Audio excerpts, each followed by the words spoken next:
Hi, it's March 28th, and I should know that because my son and my husband have a birthday tomorrow on March 29th.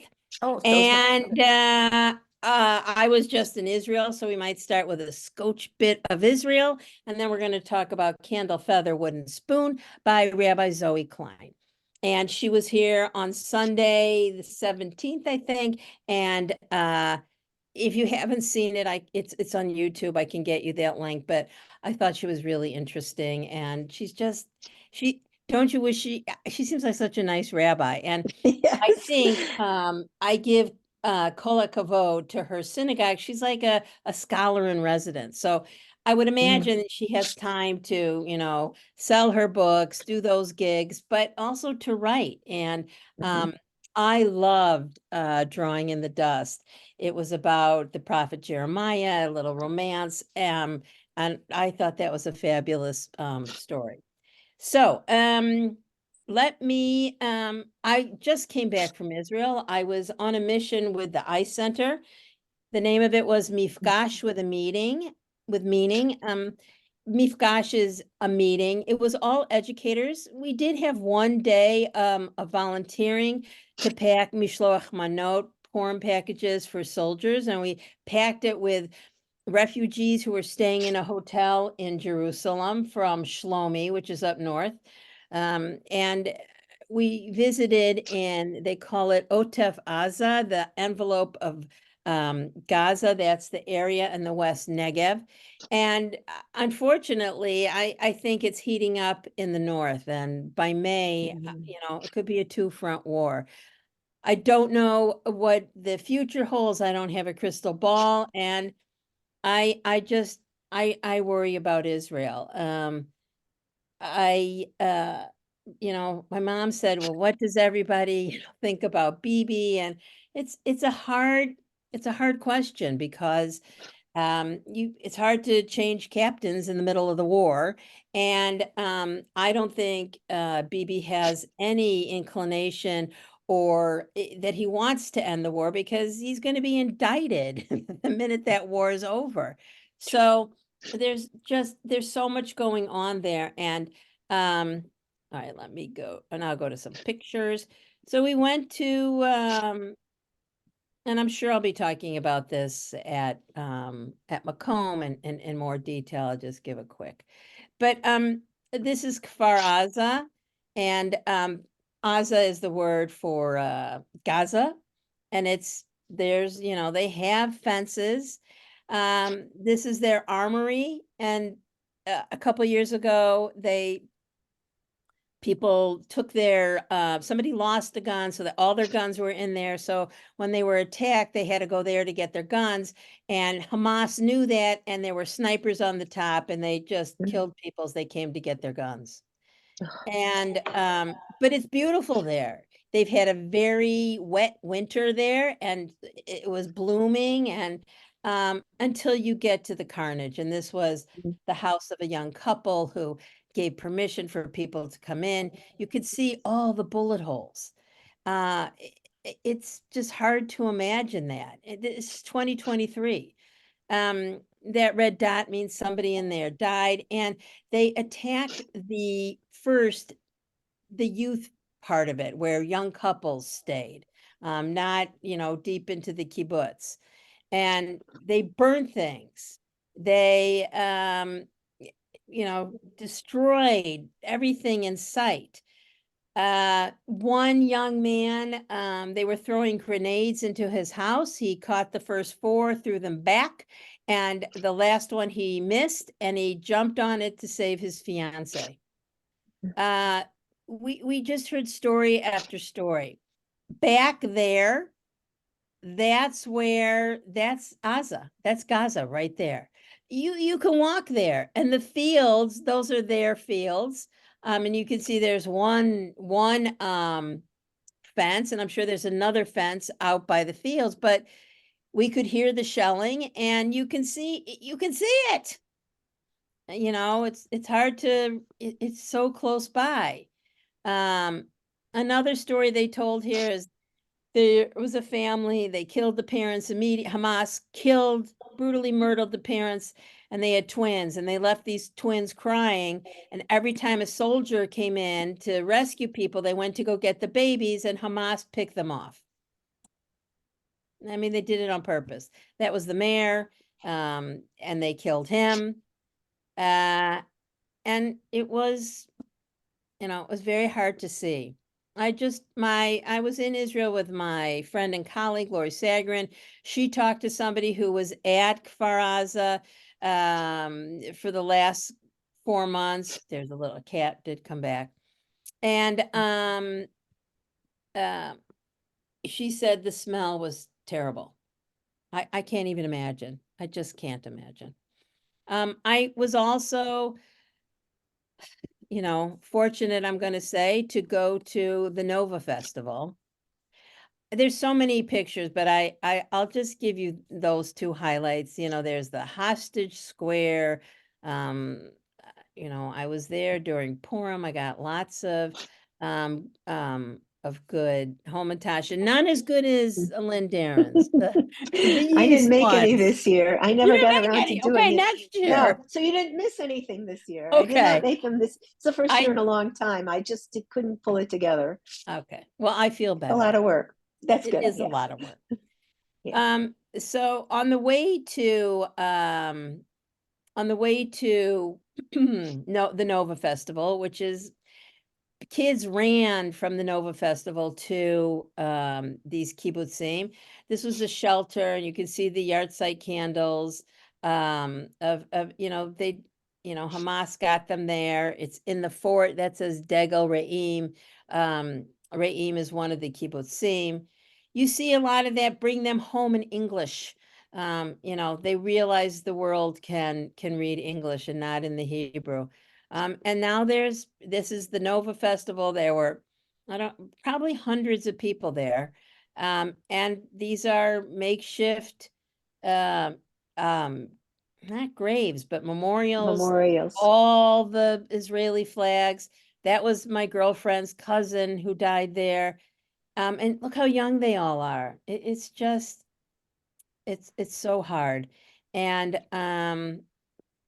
that looks like a headstone. And in some cases they didn't, they got back, their body parts were burnt and killed.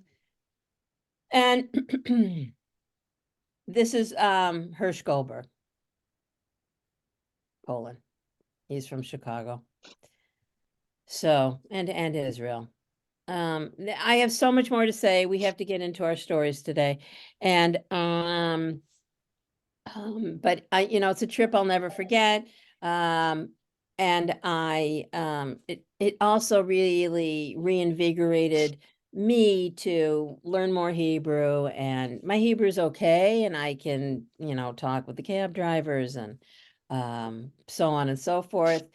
But I hadn't been back in 10 years. And part of that was I had been sick. My daughter got married, and I had a lot of things going on. So I'm just glad to make this trip. And I hope Macomb goes soon too. And I know anecdotally from just my Facebook feed, Rabbi's there right now, Rabbi Sarada, and I have a lot of colleagues there. So it'll be interesting to see as people start to teach and talk about it, our experiences and what's happening in Israel now. That's really the only tourist. Only United is flying. I think Delta opens up in a couple weeks. So Ben Gurion was, pretty empty. It was different, but it was the same. So, on to our book, Candle, Feather, Wooden Spoon. And if you heard Rabbi Klein, when I saw the book, I knew immediately Candle, Feather, Wooden Spoon is talking about Bidichat Chametz. And the night before Passover, you take a candle and a wooden spoon and a feather, and you put all the chametz in a bag. And we do it every year. And one year my kids were little, and first of all, they hid it and we didn't find it till, like a year later. And then my middle son, Jonathan, who some of you know, he hid it among we changed dishes. He hid it in the Pasadiki dishes. I'm like, Jono. Anyway, so that definitely resonated with me. Did you like the stories? I did. Yes. Yeah. Yeah. Yeah. And I loved listening to her. Yes. Oh, yes. She She was great.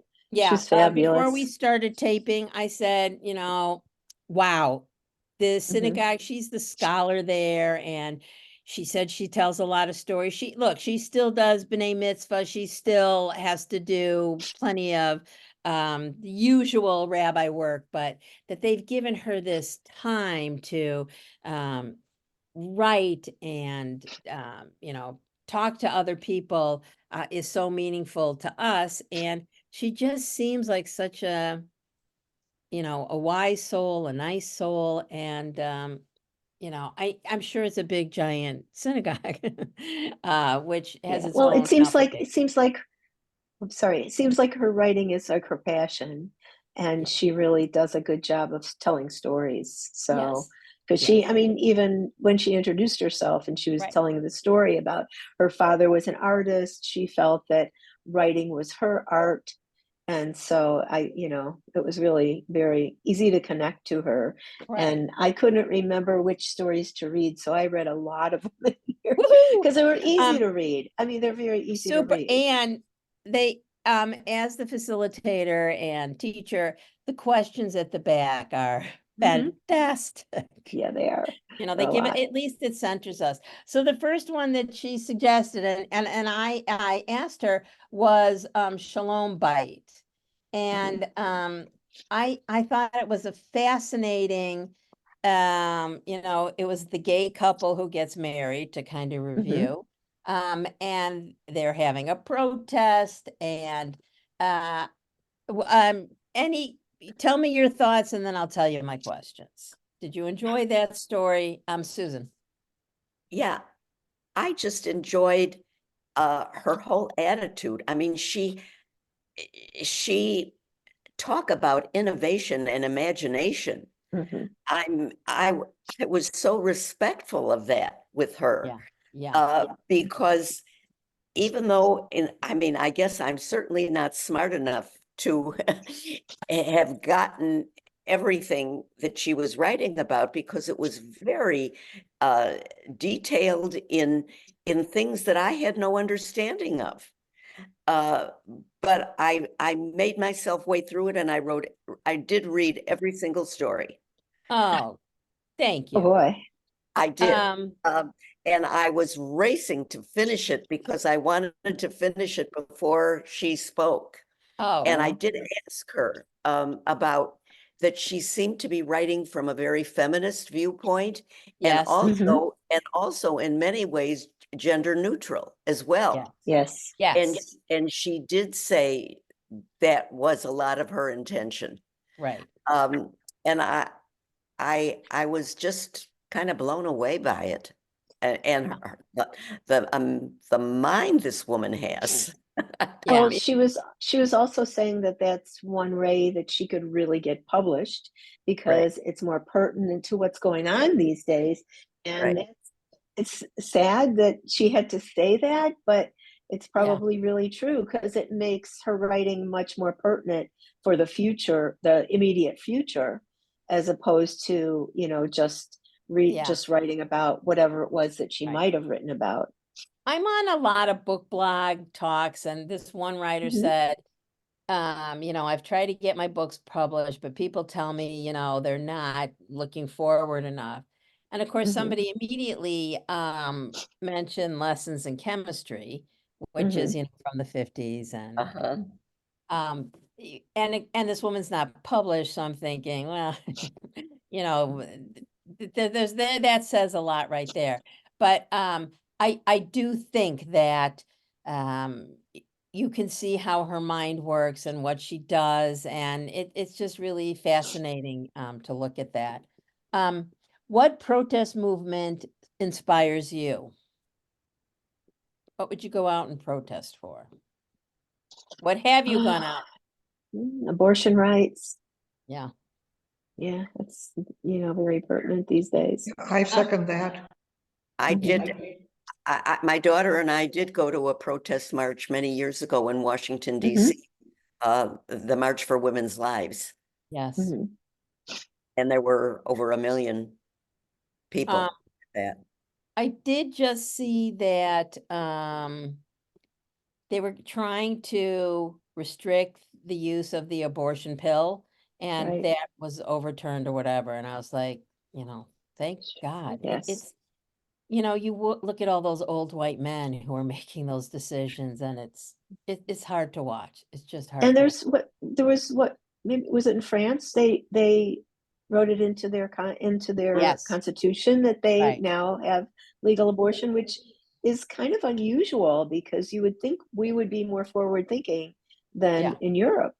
You'd think. So yeah. This is a very, very sad story connected to Israel.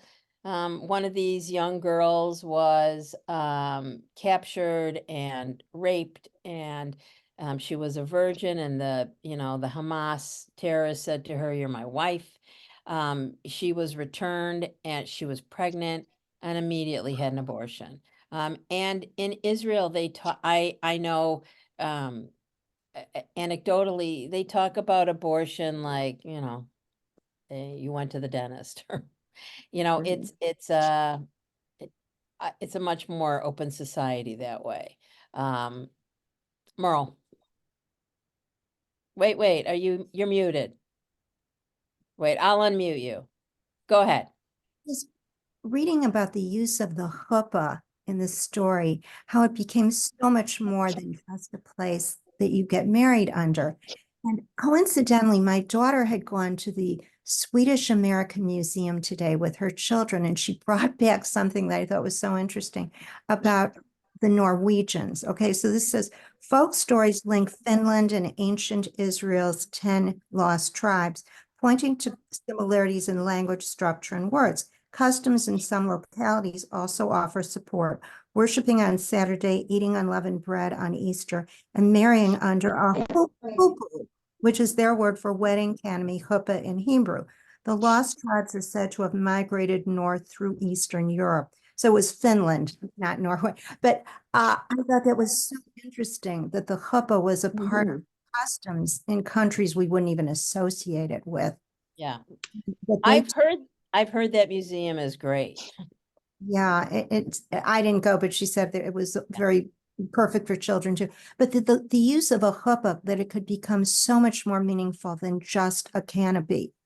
And Yeah. the thing she had mentioned that her editors didn't like anything gender normative, and I noticed that in that particular story, for she wouldn't use binary terms for the students who came to visit, and Right. that use they and so on. I thought it was just very modern, very up to date. Yes. Agreed. In this story, we see Mateo and Isaac express their love for each other, their love for their work, their love for the community, and their love for pursuing justice. What are ways that you express love towards others, work, community, and the world?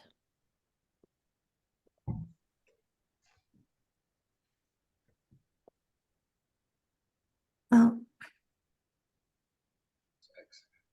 Merle.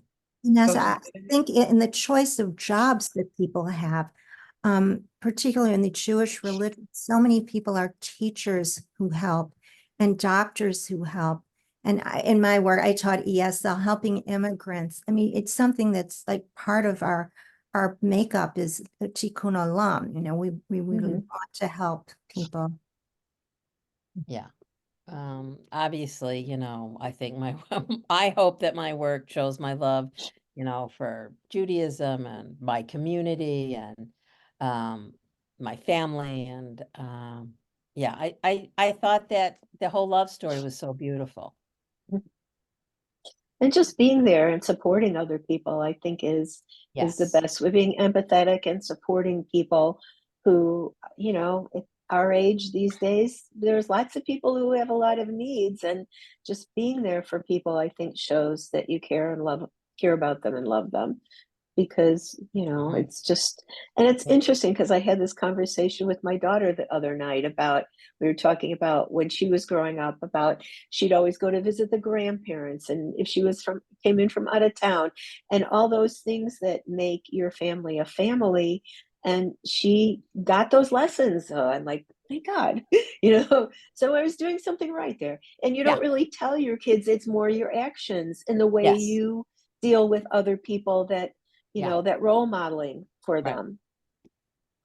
Um, for instance, making a Shiva call. Again, while I was in Israel, I had Etty Dolgen. I think Lynn knows her. Anyway, her brother died. That name, I hadn't heard it in I know, years. for a long time.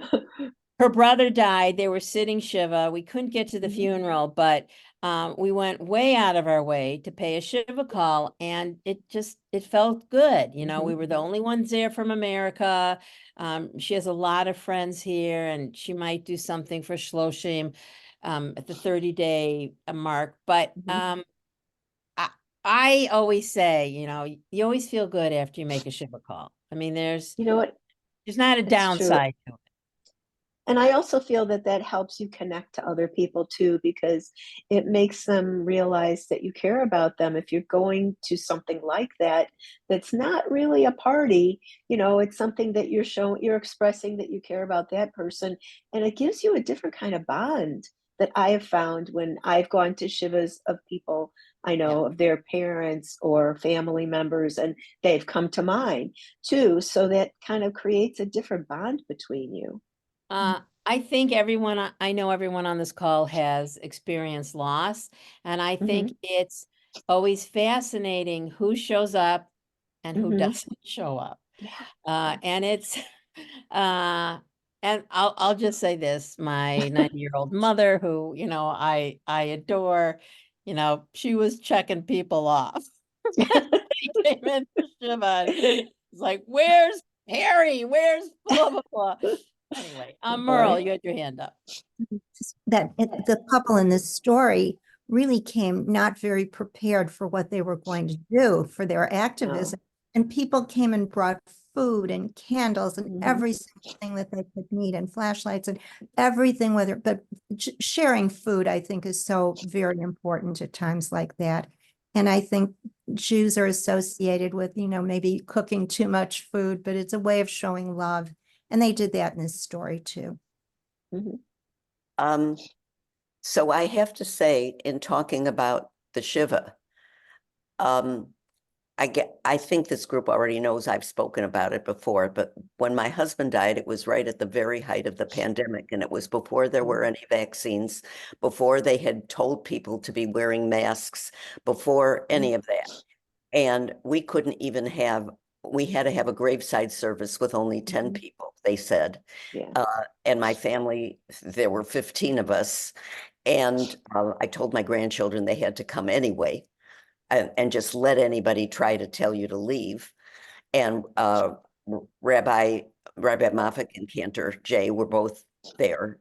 But They take up 2 more spots. I mean, I remember us counting during I those didn't count times. them. I didn't count them.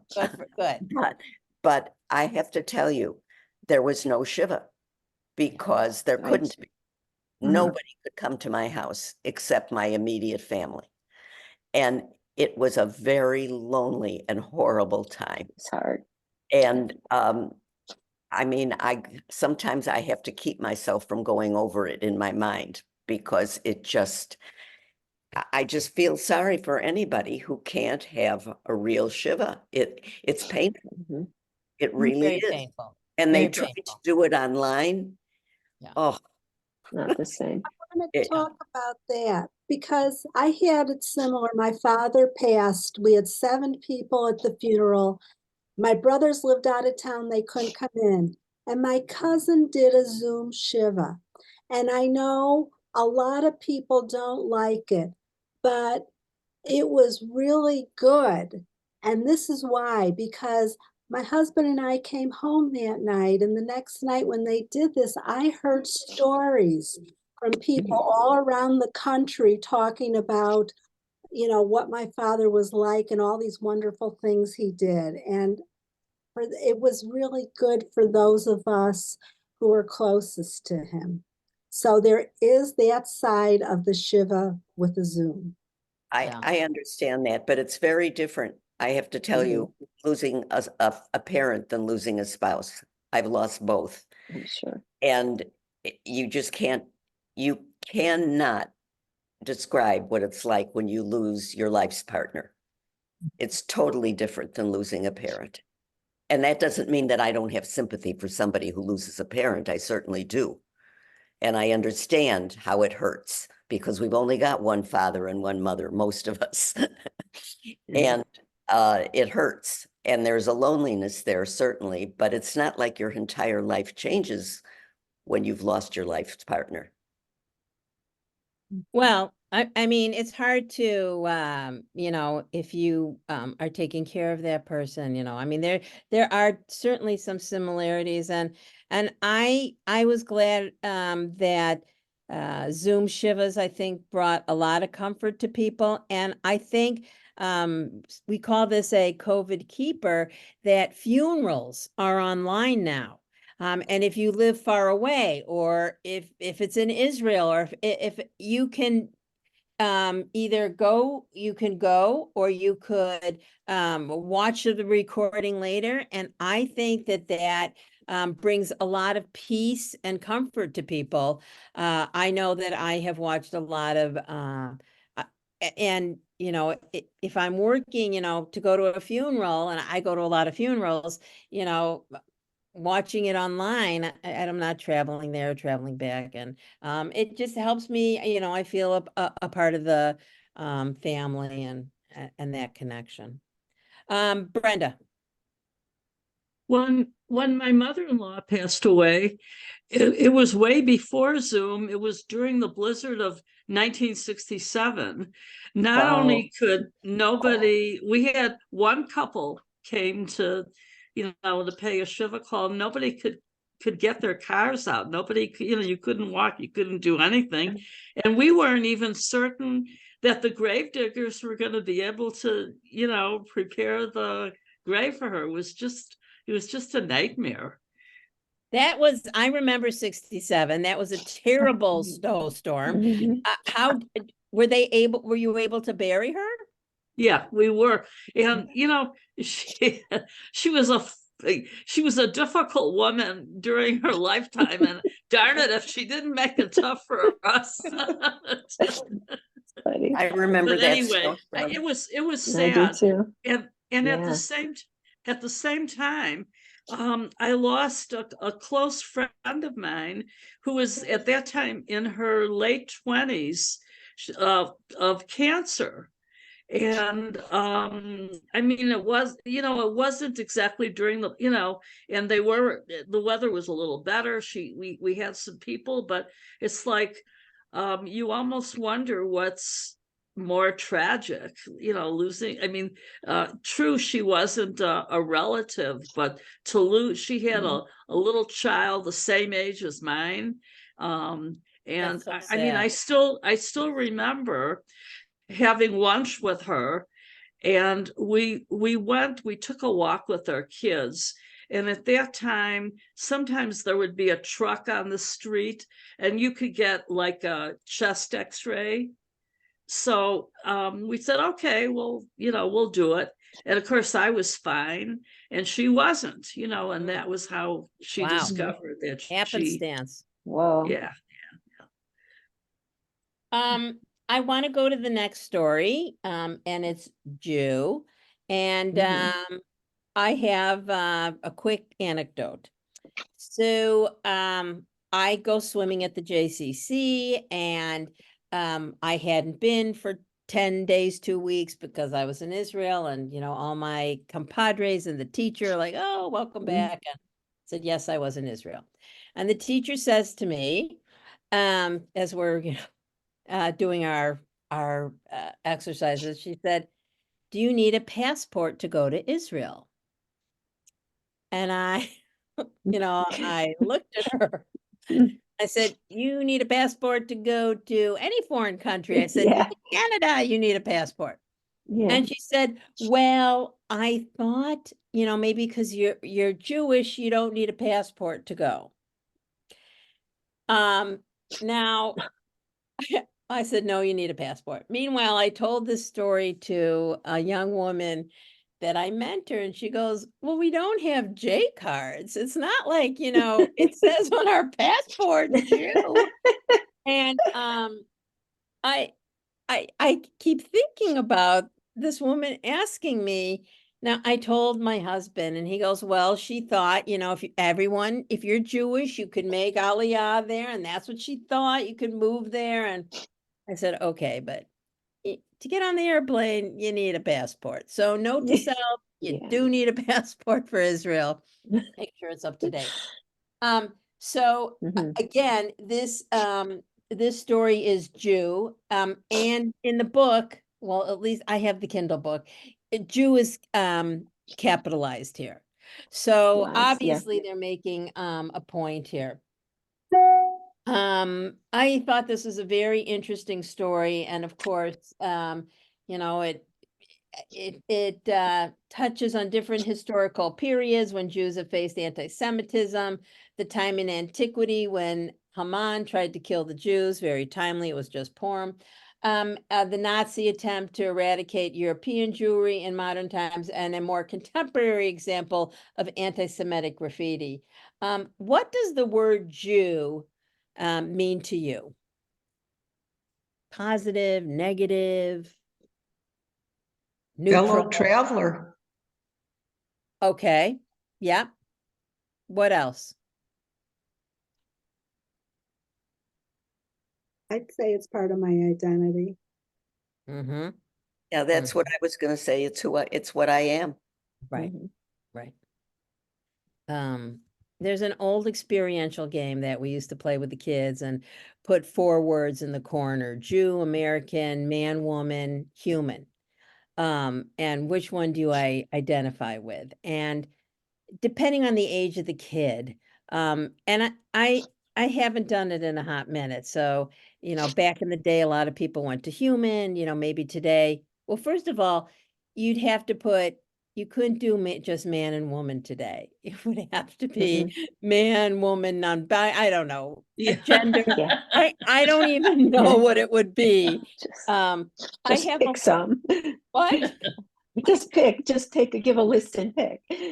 I have a lot of lesson plans that I loved that I did, that they need updating, but I used to talk to, kids about you know, um, relationships and sacred identities. And, we would talk about men and women or boys and girls, and you can't do that anymore. And I I think about that all the time because occasionally I go in and substitute at Macomb, but and I work with kids up at camp. And you have to, not unlike Rabbi Klein, you have to be modern. You have to be up with the times. Any other comments on the word Jew? Have you experienced anti-Semitism?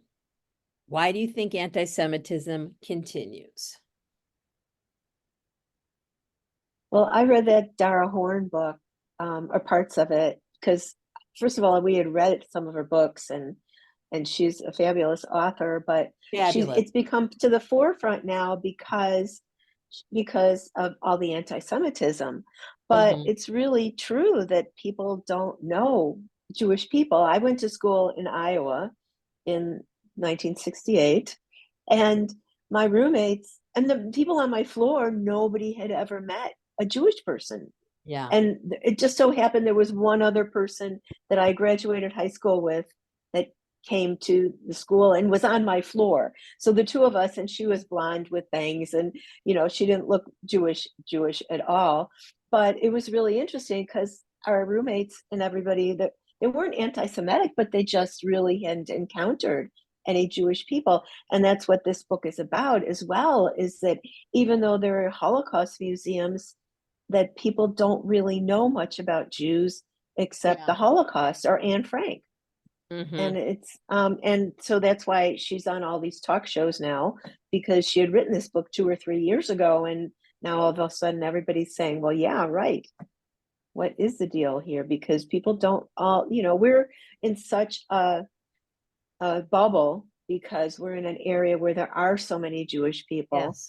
And so we don't really realize it until something like this happens. Merle.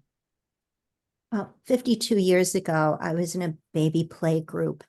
And I had at that time given birth to my second baby. And there were so many neighbors on our street that had new babies. We had this wonderful, wonderful play group. And some of the women in the group were Jewish and some were not. So after I'd been in the play group about a year, one of the women who was not Jewish came up to me and she said, "Are you Catholic?"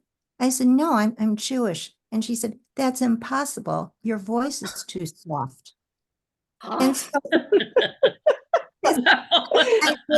I just laughed about it because I thought it was such a ridiculous stereotype. But that was the only time I experienced anti-Semitism in Highland Park. But I did feel that way, like she was insulting my people because some of them talk loud. But that was really a subtle act of anti-Semitism, I thought. A microaggression, we'd call it. Susan. So when years ago, I mean, in the early 60s, my husband and I lived in England, and we lived in a tiny little village, kind of a hamlet, about 60 miles north of London. My husband was an officer in the Air Force, and we couldn't get housing on the base. So we had to rent this cottage from this old English couple. And she came into my little house to visit me and be, neighborly. And she was looking at my wedding album and she wanted to know, what's that thing he has on his head? And I told her, well, we're Jewish and it's called a yarmulke. She says, "You're a Jew?" I said, "I've never seen one of those before." Yes. Like I was, a thing. Not a person. I mean, I grew up in Crystal Lake, and I could fill the rest of the time up with stories, but I think the first time we weren't very friendly with our neighbors, but I was playing with them and I don't even know, maybe they knew we were Jewish, but they said to me, "Are you baptized?" I said, "No." And they said, "You're going to hell." And they must have really. So I ran home crying and I said to my mom, I go, "What's the matter with you? Why didn't you baptize us? We are going to hell." And then I don't know, my poor mom had to. I did a lot of, from an early age, a typical first child. I was in a carpool and we're going down the street and everyone's like, "That's my church. That's my church." And I said, "Well, I go to Temple. I go to Shirley Temple." Because when I was little, that's the only temple I knew, Shirley Temple. And the person who was driving carpool called my mom and said, "It's time to take her to synagogue." She just told us she goes to Shirley Temple. So, we always had to, talk about being Jewish and explain Hanukkah and the whole 9 yards. When I was in California, when I was 10 years old, and in Palm Springs, which is nothing like it is today, it was a little desert town, and there were no synagogues there. So my mother enrolled me in a Christian Science Sunday school, so I would have something. And one day, out of the blue, somebody said, "I understand, all Jews have horns." And I was very proud. Nobody knew I was Jewish. And I didn't say anything, but the teacher was very nice to explain to her that that wasn't true and the Jews were nice people. And I felt very proud of that. I'm very happy for the teacher and happy for me. Yeah, yeah. Sue.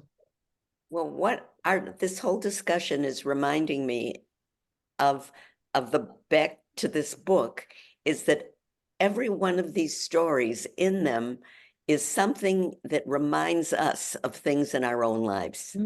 Yes. And I think that is one of the things that is so good about this book. It's touching.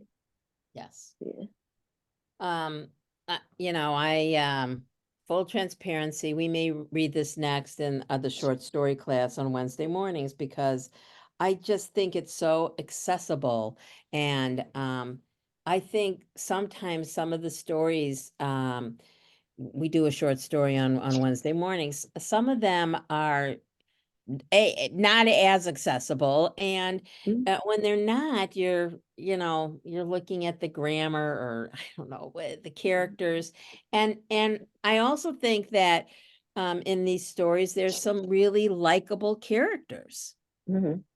And we've done Beauty Queen of Jerusalem, and I think we've even done it twice, and there's the mini series, and they're just not likable in that story. You read a story and you're like, there's nobody I can like, or I only like this one. So when they're likable and you can relate to them, it makes it easier to read, to discuss, to everything. Can you think of any examples when hate was transformed into understanding and community building?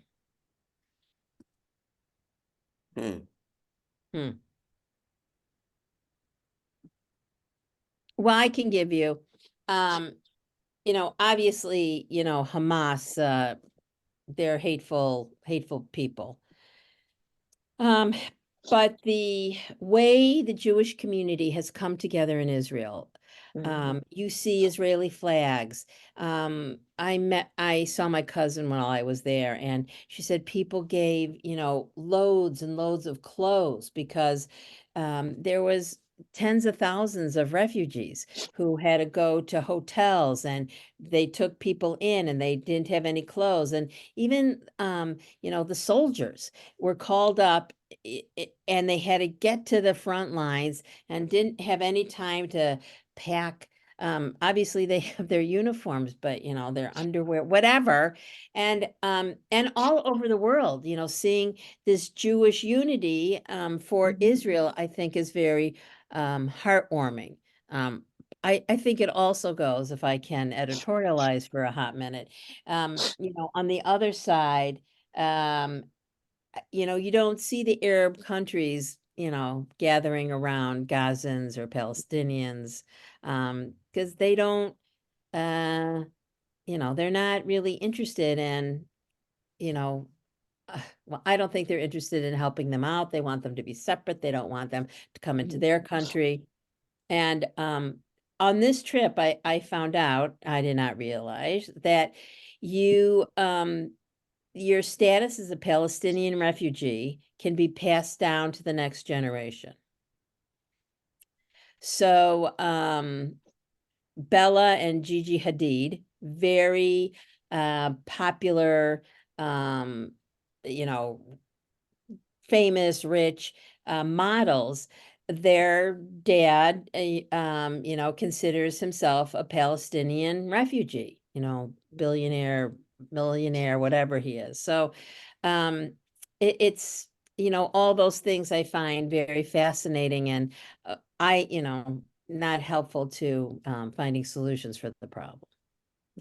Well, when you think about it, during 9/11 just brought our country together in a way that it hadn't been for a long time after the 9/11 tragedy. So, you would have hoped it would have stayed, but yeah, things are not continuing. Yeah, Merle. I remember Rabbi Taylor brought a Muslim to our synagogue to speak, and his brother had been killed by Israeli soldiers. And for some reason, he went through a transformation about his beliefs, an epiphany where he didn't want to hate the Jews anymore. And he actually started traveling with Rabbi Taylor from synagogue to synagogue in different cities to talk about how there can be unity. And I don't know exactly how he reached the epiphany, but that was a wonderful example. I thought how he forgave the Jews for what happened. So the day after I left, we had a program on March 18th, the Parent Circle. Sue, did you go? Yes. Can you tell us a little bit about it? Because I set it up, but To be honest, Vanessa, I was a little bit disappointed in it. oh, okay. And Well, not let me tell people what it is.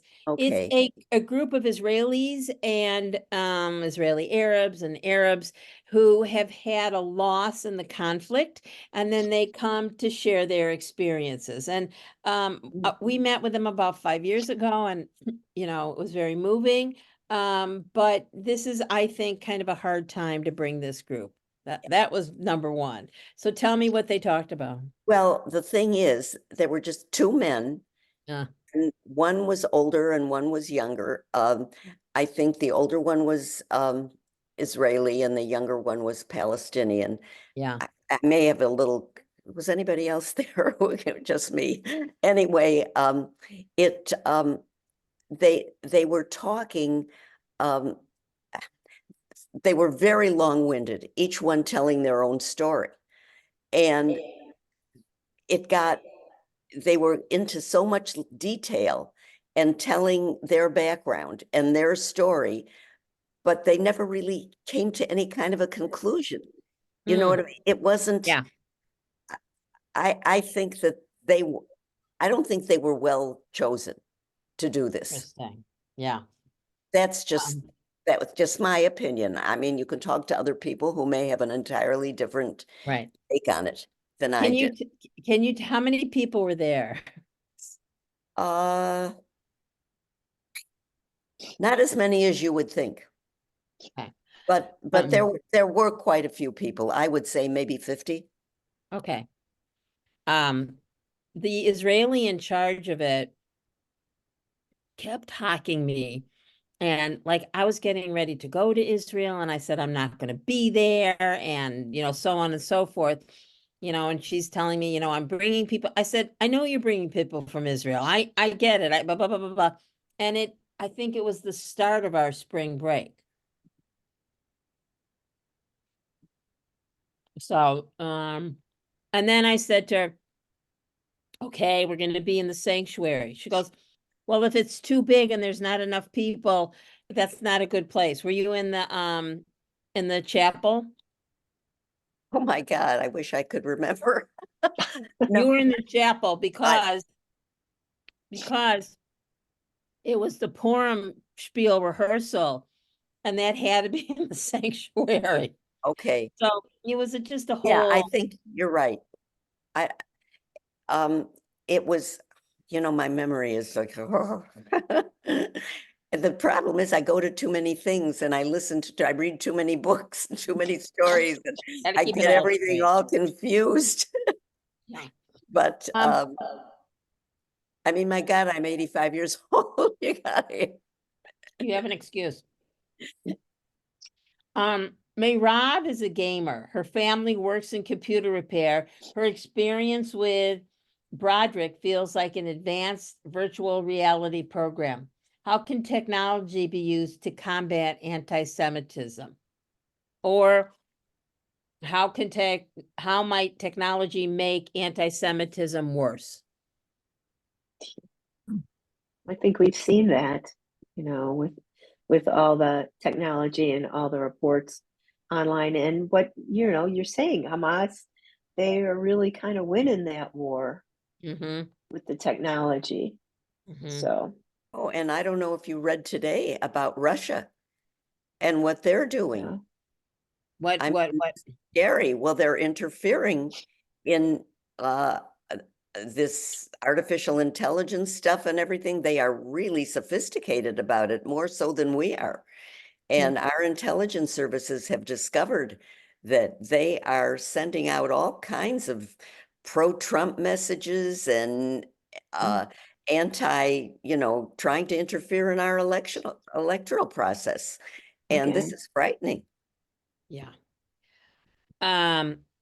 You know, I'm not surprised by any of that. It's a frightening thing, and Sad is all the people that fall for it. Mhm. Merle, go ahead. What impresses me is that even without computers and artificial intelligence, even in the story, having the word Jew written in blood red paint, she says the J looked like a hook, the E looked like 3 claw marks, the points of the W were sharp like fangs. It scared me. And she thought the whole thing was amazing that a little word could seem so violent and menacing. You don't even need computers or AI to frighten people with this type of anti-Semitism or anything. I agree with you. There's a beautiful, there was a lot of commercials at the Super Bowl and in the past couple of months about anti-Semitism. Mhm. And the most beautiful, well, I really like this one. A family comes home and Jew is written, you know, in red paint on their garage, and the little kid's like, Mom, what is that? And she's like, you know, don't worry. And the next door neighbor is looking on, a man, and you know, you kind of think, who is that guy? And then they go out and they come back in, and their garage door has been painted. And you see there's paint splatters on the neighbor's shoes and pants. And I thought I'm gonna cry. Yeah, I know. It was That was one during the Super Bowl. That's the one I've seen too. beautiful. It was dramatic. It was. Yeah, the mother kind of hurries the kid into the car, says, "Don't pay attention," and then when they come back, it was very touching, I thought. Merle. My daughter lives in Minneapolis, and her rabbi put something on his lawn that said, "I stand with Israel." And the next day, it got home and someone had knocked down the sign. So they called the neighbors in their cul-de-sac to tell them this story. Did this happen to anybody else? And all the neighbors got a sign that said, "I stand with Israel." And so there's so many showing their support. That's lovely. I stand with Israel. I thought that was a beautiful story. That is a beautiful, beautiful story. Lovely. And a great place to end tonight. I know we only got to 2, but we're going to do this book again. Our next books, I'll put both in there. Swimming with Ghosts by Michelle Braffman. And we've read something else with her.